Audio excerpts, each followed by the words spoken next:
आता आपण बघूया टॉप 9 मोठ्या बातम्या। ज्येष्ठ कामगार नेते डॉक्टर बाबा आढाव यांच्या आत्मक्लेश उपोषणाचा तिसरा दिवस। ईव्हीएम मध्ये घोटाळा झाल्याचा बाबा आढाव यांचा आरोप। ईव्हीएम मध्ये मतदाराने दिलेल्या मताचा पुरावा काय, तर माझं मत संबंधित व्यक्तीलाच मिळाल्याचा देखील पुरावा काय, बाबा आढाव यांच्याकडून प्रश्न उपस्थित।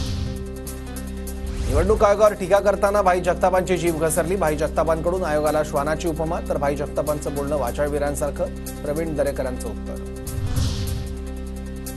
भाई जगतापांचं बोलणं वाचाळवीरांसारखं, प्रवीण दरेकरांचं भाई जगतापांना प्रत्युत्तर, तर निवडणूक आयोगावर टीका करताना भाई जगतापांकडून श्वानाची उपमा।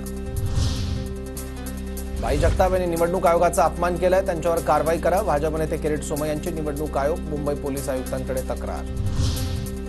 मी निवडणूक आयोगाची माफी मागणार नाही, निवडणूक आयोग जी उजुरीसारखं काम करतंय, भाई जगताप यांचा आरोप। 5 डिसेंबरला आझाद मैदानावर नव्या मुख्यमंत्र्यांचा शपथविधी। TV9 मराठीला खात्रीलायक सूत्रांची माहिती, लवकरच अधिकृत घोषणा। महाराष्ट्रातील 24 उमेदवारांच्या फेरमतमोजणीसाठी अर्ज।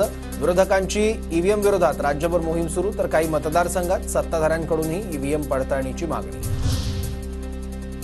ठाकरे गटाच्या राजन साळवींची ईव्हीएम आणि व्हीव्हीपॅट मशीनच्या पडताळणीची मागणी। राजापूर मतदारसंघात ईव्हीएम मशीनच्या पडताळणीची मागणी। राजन साळवींनी 94,400 रुपयांचं शुल्क भरलं।